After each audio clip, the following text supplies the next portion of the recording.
Dabar analizuosime laišką ir išmoksime atpažinti phishingo požymius – siuntėją, nuorodas, skubos spaudimą ir kitus signalus. Šiame mokymo pavyzdyje naudojamas išgalvotas prekės ženklas, kad nesupainiotume su tikra įmonė, tačiau principai paremti realiomis situacijomis. Šiame laiške siuntėja prisistato kaip siuntų tarnyba ParcelGo ir praneša, kad jūsų siunta sustabdyta dėl neva nepilnos pristatymo informacijos.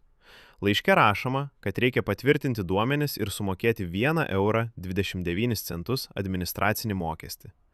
Taip pat pabrėžiama, kad jei to nepadarysite per kelias valandas, siunta bus grąžinta siuntėjui.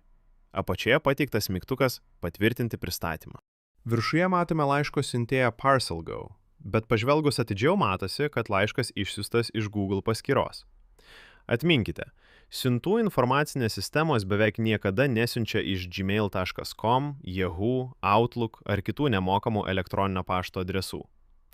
Patikimi vežėjai paprastai naudoja savo oficialų domeną, pavyzdžiui, eta.dhl.com, eta.dpd.com, eta.omniva.lt. Svarbu, pirmas dalykas, į kurį visada verta atkreipti dėmesį, yra skiltis from, kitaip tariant, nuo ko. Ji susideda iš dviejų dalių – pavadinimo, display name ir tikrojo elektroninio pašto adreso. Sukčiai dažnai paslėpia tikrą adresą po gražiu pavadinimu, todėl vien ParcelGo dar nieko nereiškia. Svarbiausia yra, kas parašyta po eta.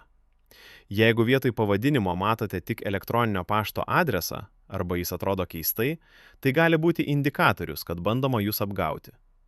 Visada pasitikrinkite siuntėjo adresą iki galo.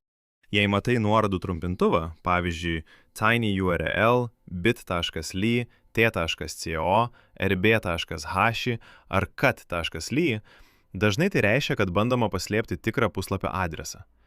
Patikimi vežėjai paprastai nukreipia į oficialų savo domeną, o ne į trumpintas nuorodas. Ir svarbu, rizika yra ne tik trumpintuvai.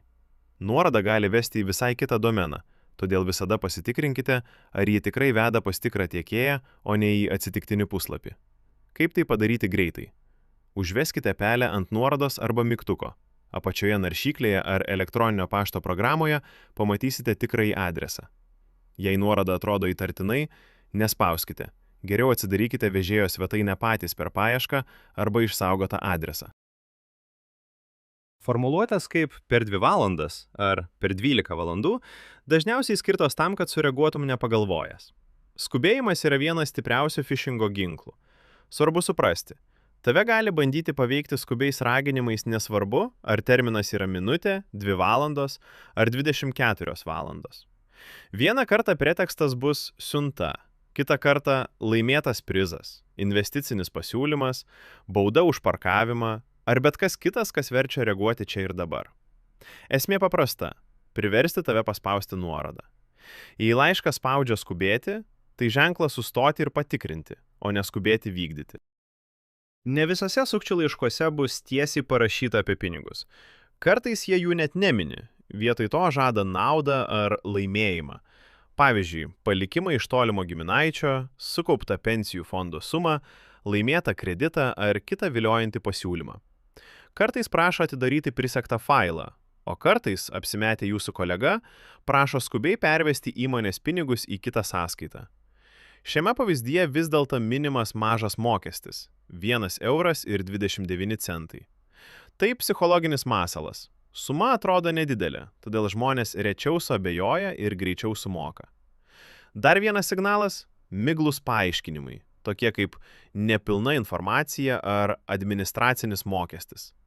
Legitimi žinutė paprastai aiškiai pasako, kas konkrečiai neteisinga ir leidžia tai patikrinti oficialiame puslapyje ar programėlėje.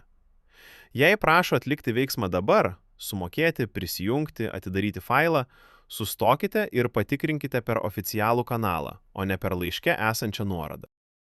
Jei tu nieko nelauki arba lauki siuntos iš kitos įmonės, tokia žinutė greičiausiai yra apgaulė. Sukčiai siunčia masiškai ir tiesiog tikisi pataikyti. Aišku, būna ir išimčių. Perkant prekes iš užsienio, ne visada iš anksto žinai, kuriam kurjeriui bus perduota siunta. Bet net ir tada vadovaukis tomis pačiomis gairėmis.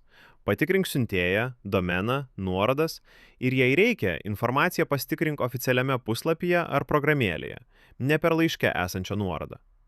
Geriausias principas, jei laiškas atrodo netikėtas, tikrink, o nespausk. Atidaryk vežėjo puslapį pats.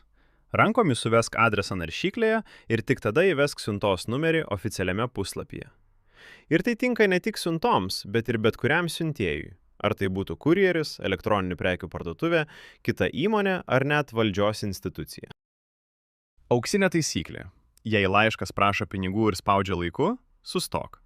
Patikrink siuntėją arba failą nemokamai pasinaudojus Virustotal puslapyje. Jei kyla bent menkiausia abejonė, klausk IT ar saugumo komandas.